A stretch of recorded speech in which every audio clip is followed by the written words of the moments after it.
recording, that would be great. Gotcha. It is Monday, December 30, 2024 at 6:02 p.m. This is a meeting of the Katuitt Fire District Prudential Committee. Let's start by taking roll. Mark Lynch here. Fran Parks, present. We don't have Seth. Hopefully she will join us later. We are also joined this evening by Janelle V. Martinez, who is our consultant, procurement consultant. Jen, if you could put up the flag, and if those who are able, if you would stand, please, and pledge allegiance to the flag.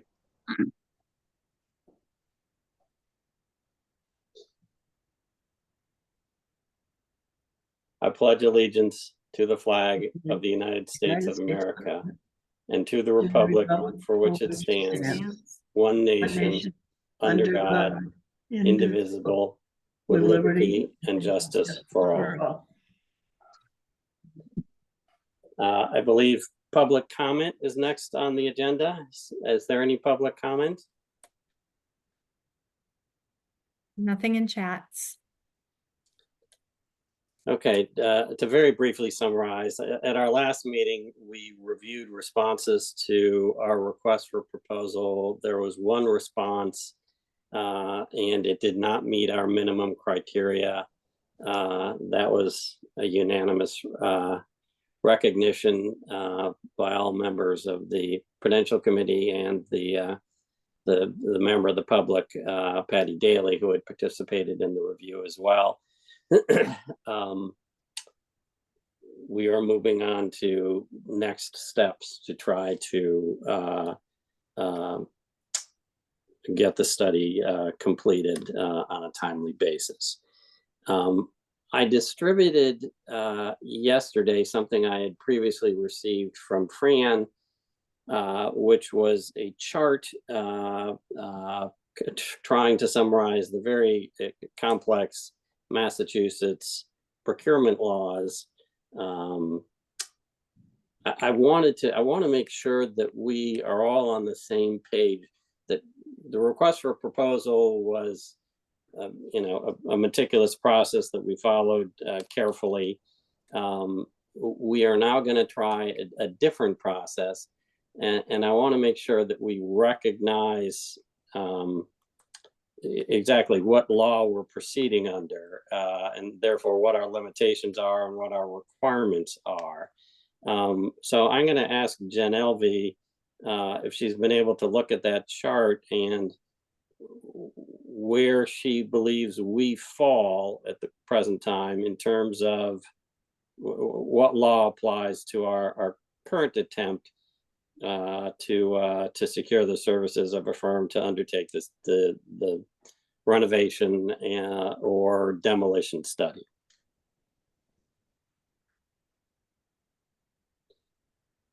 Hi, everyone. Good evening. Mark, I think we looked at, well, just to backtrack, after we decided, as the committee decided that the one proposer did not meet the minimum qualifications, I sent them an email explaining that. And then we moved forward to see if any of the other potentially interested parties that had reached out during our RFP process would still be available, and just to get some feedback on maybe the proposal that we put out and what firms would look at if they wanted to participate in any other process that we would take. So we talked a little bit about, if we look at the chart, it's page 5, which is Mass General Law, Chapter 7C, subsection 44 to 58, designer services for public bidding projects. This is a specific law for design services when we're looking for architects and engineers. When the project is already in the construction phases, or we already know what we want to do with construction. So if we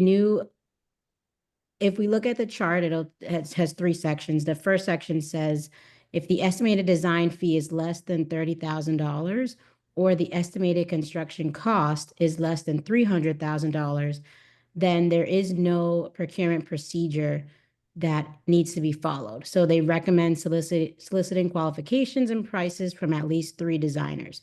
So legally, what we did in the RFP process was above and beyond what was necessary. And again, even if we were to go out again for more prices and qualifications from 3 designers, I believe we're still in that first column. The reason being is that we don't have an estimated construction cost because we are still in the feasibility study phase, which is what's going to answer for us what the estimated construction cost will be. So I don't truly think that the law and the procedure would apply.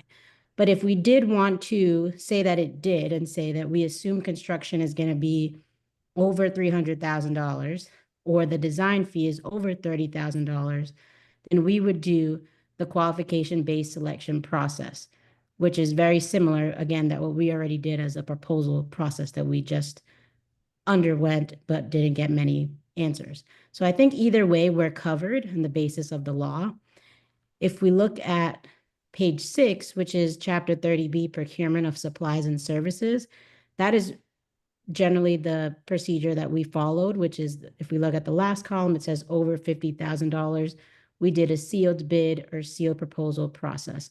So both charts are going to refer to that one procurement procedure of gathering sealed proposals. So again, in my professional opinion, we are covered either way. Now, since we went through the RFP already, and now we want to look at just getting quotes, again, I think we're still covered legally at just getting quotes and reaching out directly to firms for a qualification-based process. But I'm not opposed to going through a process again, a more formal process. I'm also not opposed to just helping you and leading you in directly asking any interested or local firms, which we've already started. I apologize if that was long-winded, but just trying to give you.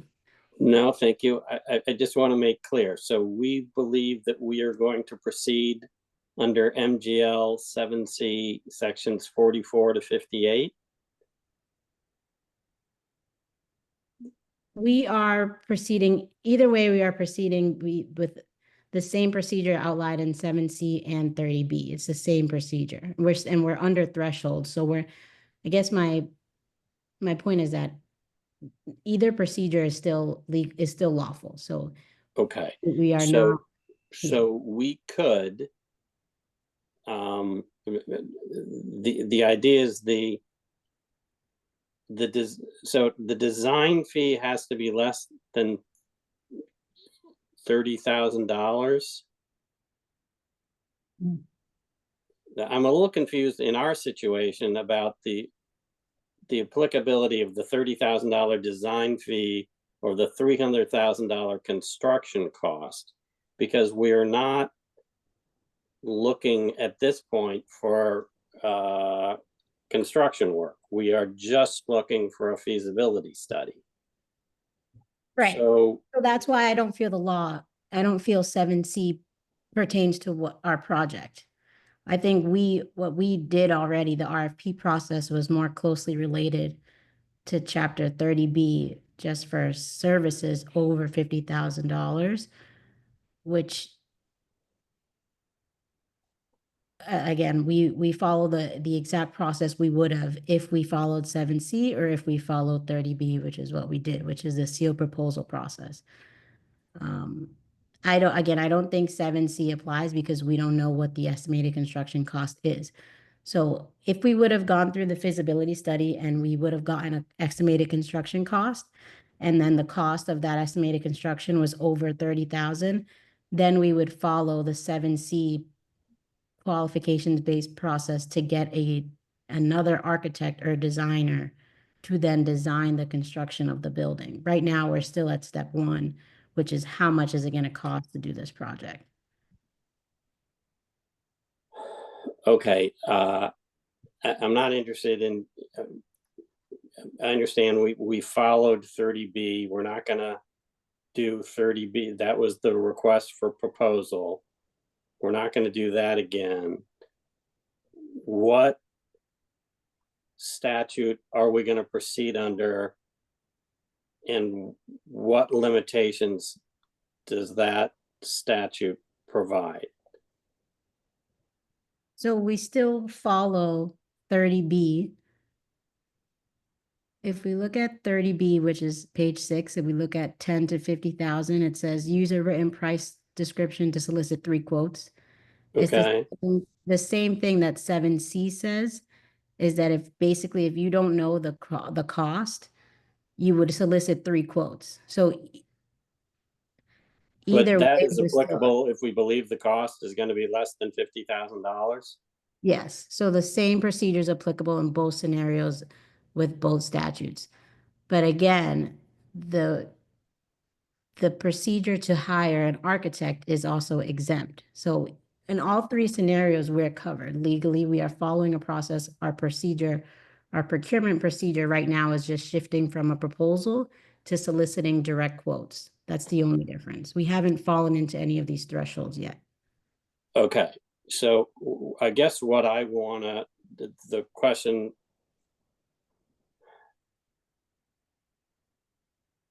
I want to understand is, when we go to people and say, we want you to give us a quote, is there any limitation on the quote they can give us? That is, can they come back and say $500,000 and we could award, well, assume we had, I don't want to discuss exactly what the budget is, but there is a warrant out there for a particular amount of money that's significantly more than what the request for proposal bid came in at. Okay. Is there any, do we have to tell these people that we're contacting there is a limit on the budget? Or do we just say, here's what we want you to do? It may come back with a number and it doesn't matter what the number is in terms of the applicability of the law? Correct, because we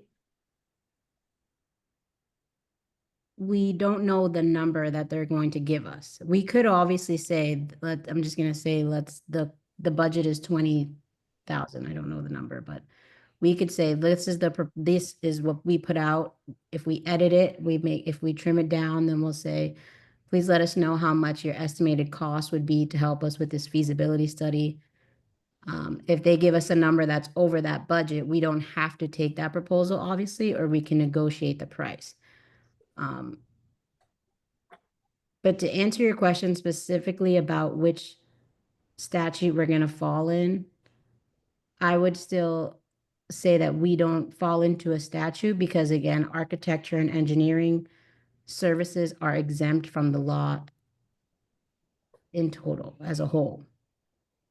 We're following a procurement procedure as best practice, as sound business practice, but we really don't have to. If you wanted to call architect 123 right now and they gave you a price that you liked, you could procure their services just by getting a quote and moving forward. You don't have to follow a specific. But presumably we would have to compare multiple quotes, right? We can't just call somebody and they give us a number and we say, okay, or can we? Yes. We can, says Fran. What do you say, Jeanette? Yes, we can. We can pick based off of whatever criteria we would like to because of the exemption. We have chosen to get quotes just to show to the community that we are doing best practice in trying to find the best price.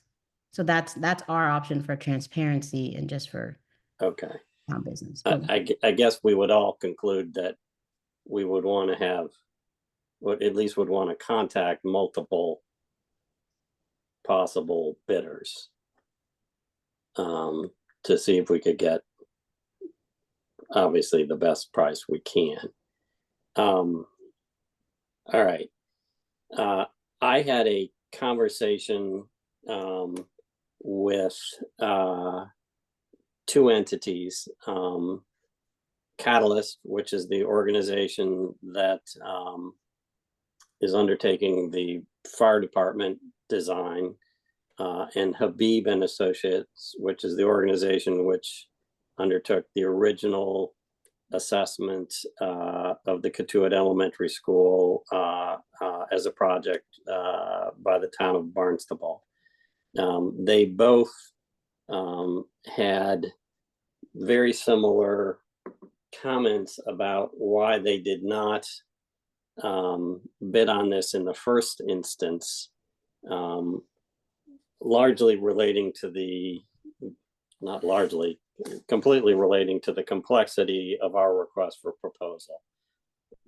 Meaning that we had multiple different scenarios for how much of the building would be maintained. We had multiple different scenarios for the use of the parts that would remain. We had some detailed requests for information that would have required, or at least for those two firms, the hiring of subcontractors.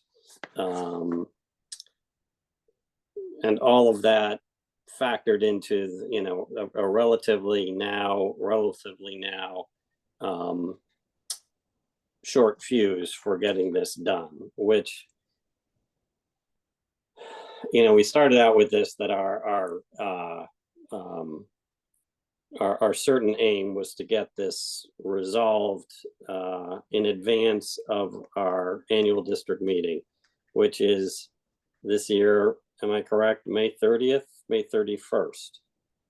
Anybody have a calendar? That the last Wednesday in May?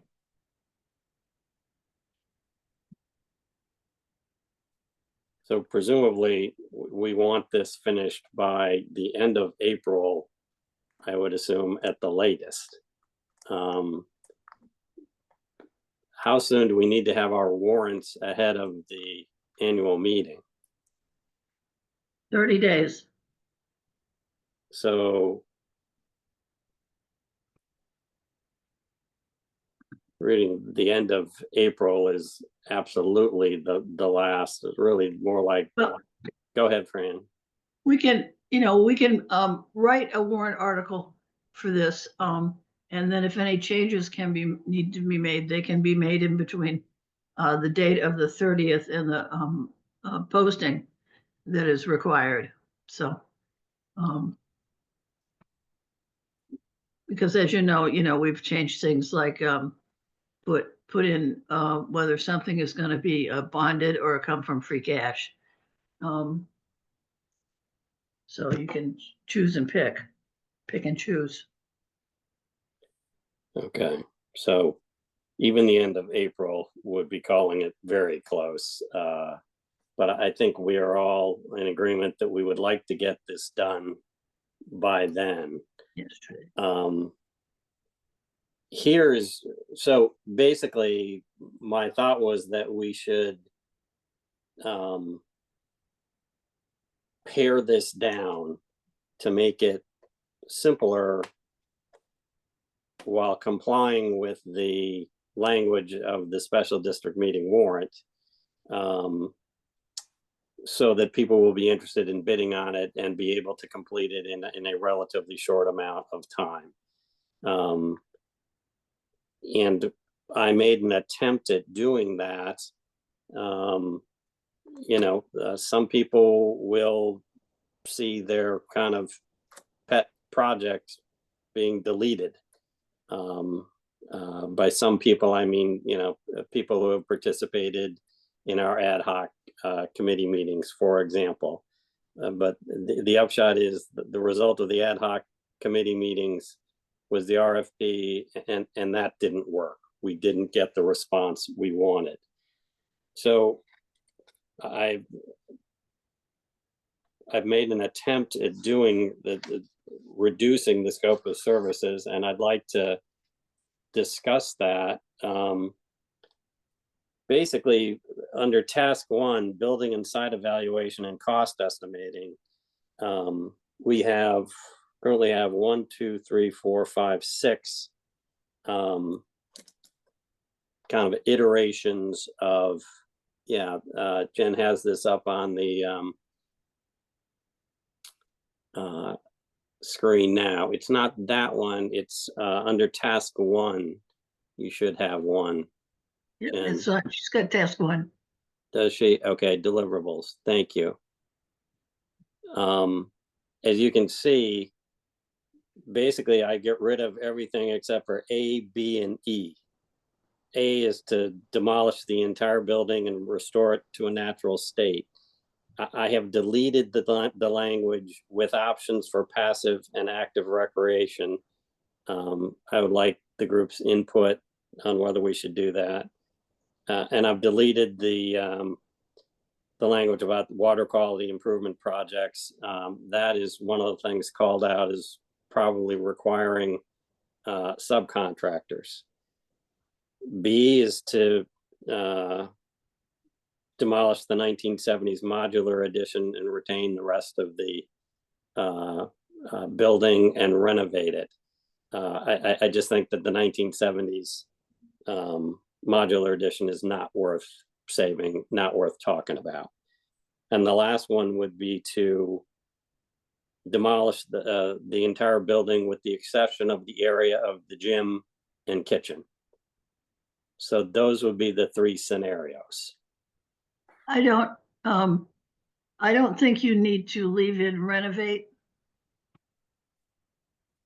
the building, because that's gonna, you know, you want the cost of removing the green building at the end of the school. And I guess, you know, all the, and then leaving the rest of the school. So the 3 options would be demolish the entire building, restore the entire building except for the 1970s addition, or demolish the building except for the gym and kitchen. So.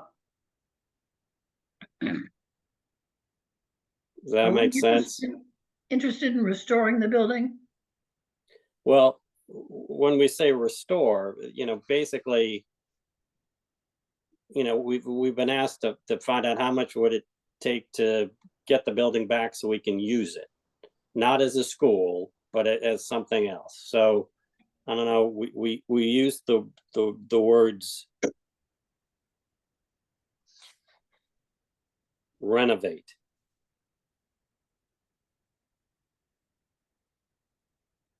In B and E, we use the word renovate.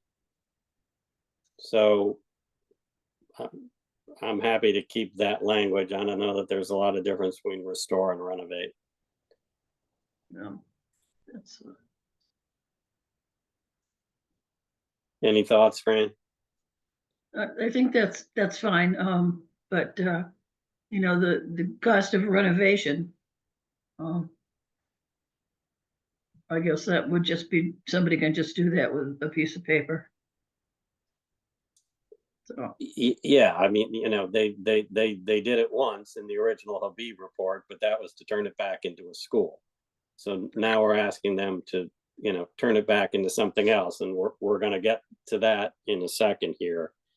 I've deleted the language about the link to basically having a window in the commercial kitchen and creating a greenhouse.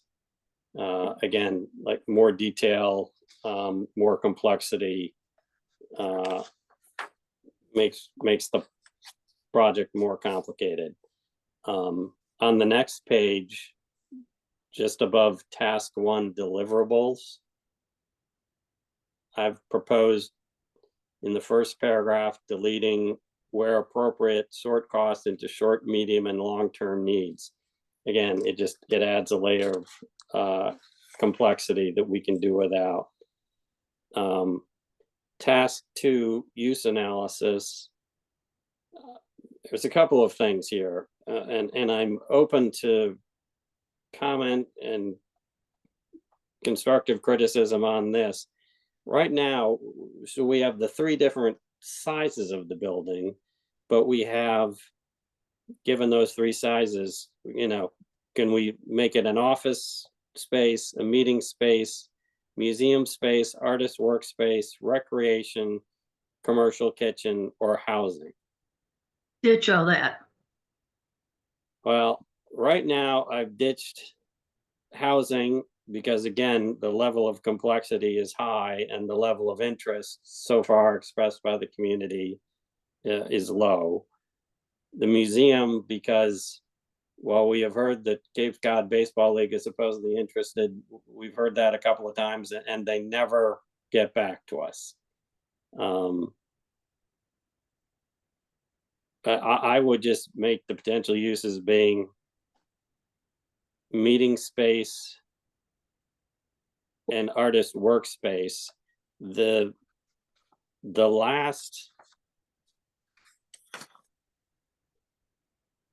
number E under, or letter E under task 1 is basically the recreational commercial kitchen option. So I don't think we need to spell that out here. No, maybe we do. No, can't we just say community center? Which Well, is that's an option. the whole point of this whole thing.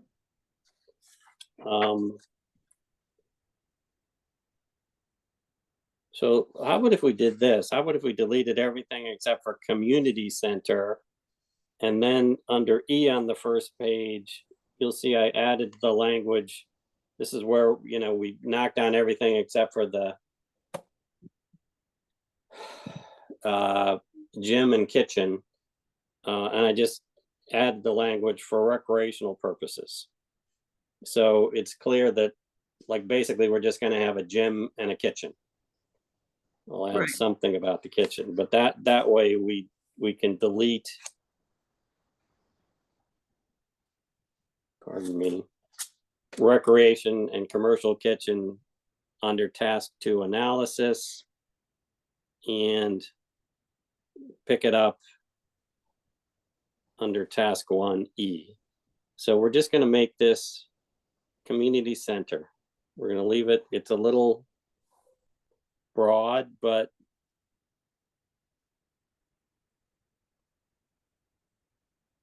bear with me 1 minute.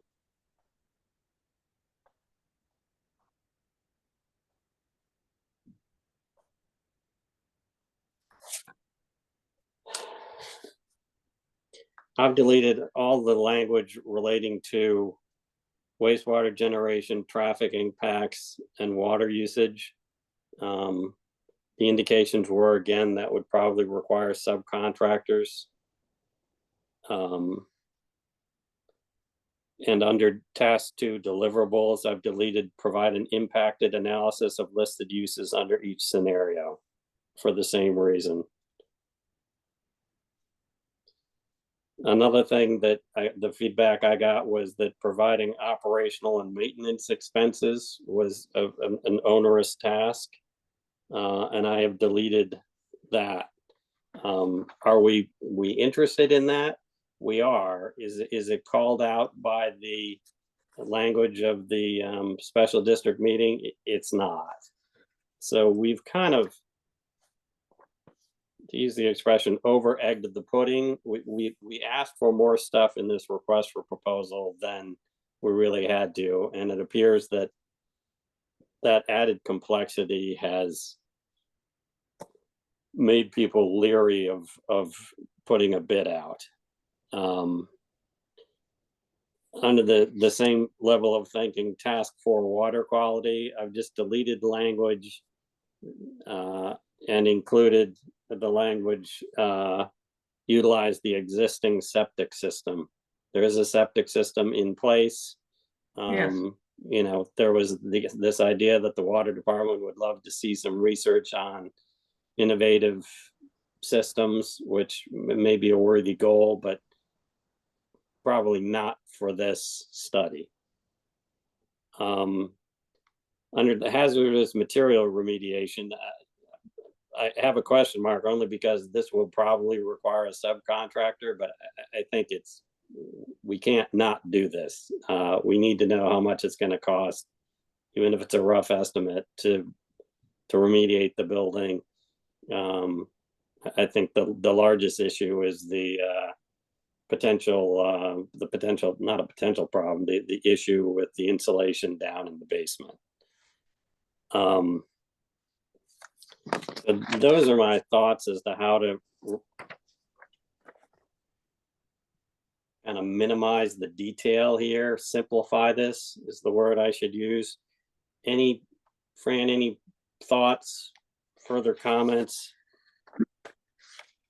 No, I don't think so. I think this needs to be as simple as possible. I mean, we've already, you know, as far as I can see, we have already completed the task that the special district meeting voted for. Yeah, And so, I think it, you know, we need to have it up to date and for use as a community center. And I think this does that. yeah, So couple things. I'd like to send it out to at least a few people. One is the Habib and Associates. One is Catalyst. These are both entities known to us. We know their work. A member of the public suggested Coastal Engineering, which is a Cape Cod-based company, which has now been acquired by a larger firm, a significant firm called Tige and Bond, Tighe and Bond, that seems clearly qualified to undertake this kind of work as well. So my thought is to contact all three of those with the simplified plan. And Jen Elvey, how would this work? We contact them by mail, we email them, we call them. As I said, I have spoken to Habib and Catalyst, just, you know, to take their temperature, find out why they didn't, you know, respond the first time around. I would presumably do the same thing with Tige and Bond, but then we need to send them presumably something that looks like what I have drafted here under, or edited, I should say, under scope of services for the request for production, the request for proposal. Yeah, so I mean, I could take in your edits and I would use the same format that we have already in the proposals base. We can take out the dates and any information that's not pertinent at the moment, but we could kind of keep it formatted in the same way and then edit the task and scope of services. And since you already spoke to Catalyst and Habib, I think it's okay to just send them a follow-up email and, you know, just refer that regarding to the previous conversation. Here is a updated scope of services. Please let us know if you are interested. And what do you estimate your cost might be if you were to assist us with this feasibility study is it Teague and Bond? Tige and Bond. Teague and Bond, I would think it'd be best if you called them first, just so they kind of understood a little bit, you know, get the same explanation the other two firms got over the phone, and same thing, and follow up with an email, see if they might be interested. If they're not interested over the phone, then if you want to find, if there's another interested party that you'd like to look at, we can do that as well. But email is perfectly fine. It's perfectly according to procurement procedure. And then I would expect for them to respond within a week or so with some type of brochure and an hourly rate sheet. They may or may not give us an estimated total. Some of these firms, what they do is they'll say, generally a feasibility study takes us 40 to 60 hours. That's an estimated number. I don't know the number. And then we'd have to basically calculate either based on the principal cost of the lowest paid engineer versus the highest, and we get some type of a range, or they might just be straightforward, especially Catalyst and Habib, since they've worked with you all before, and just give you a number. When we get that We should ask for an all-in number, even if they don't. And how would we describe that? What is your estimated cost for completing the scope of services? Exactly, your full estimated cost for this project. instead of asking for an hourly rate, and see if they just give us a number. Okay. And we can, in the email, say, we would like your response by such and such a date. I would give them at least 10 business days. Okay. Weeks, I think is fine. Just to review the new scope and when you say the scope of services, we've talked about the revisions we're going to undertake here.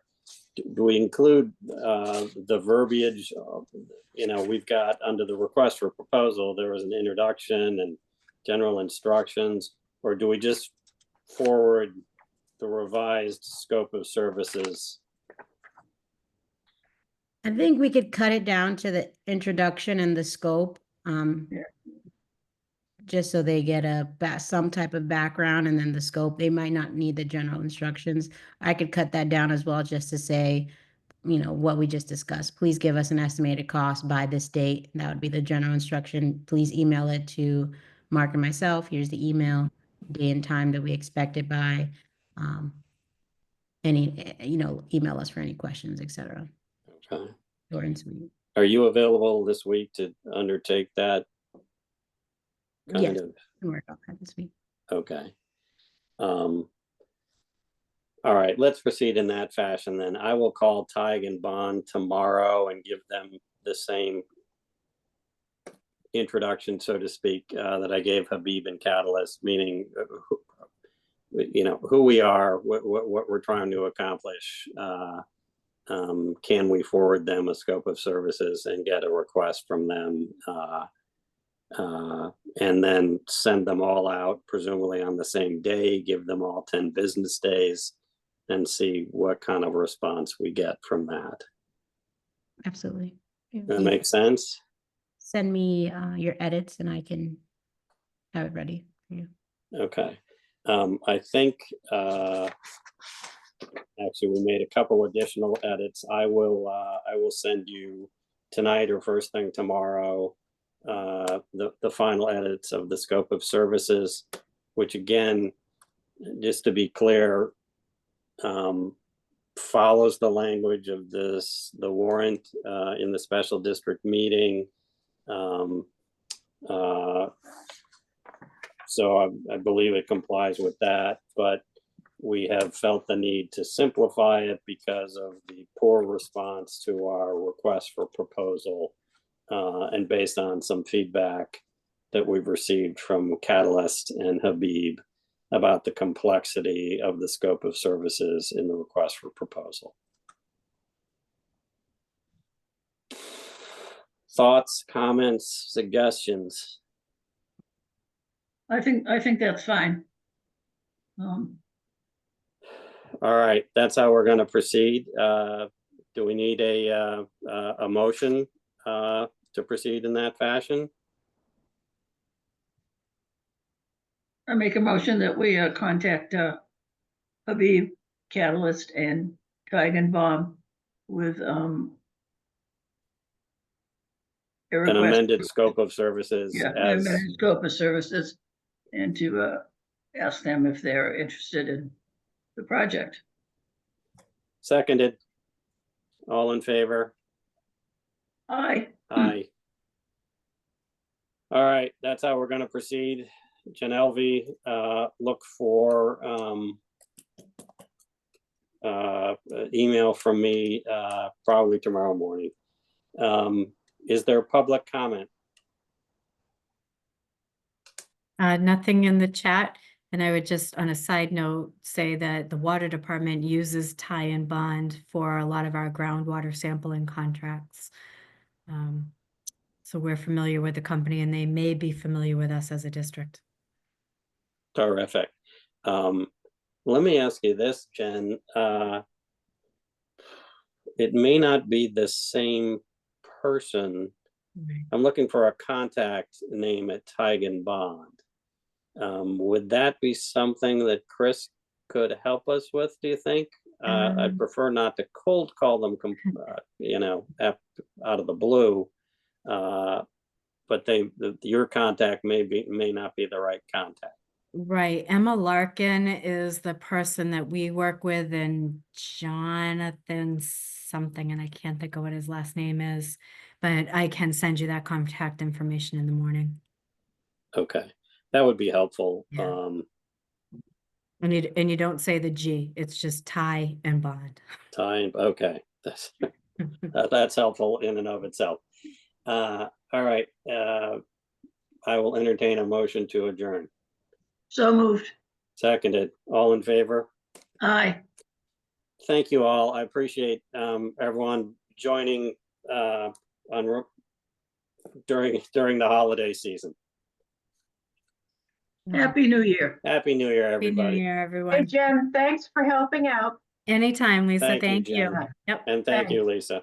have a good Okay. night. Bye. Bye. Bye-bye. Bye-bye.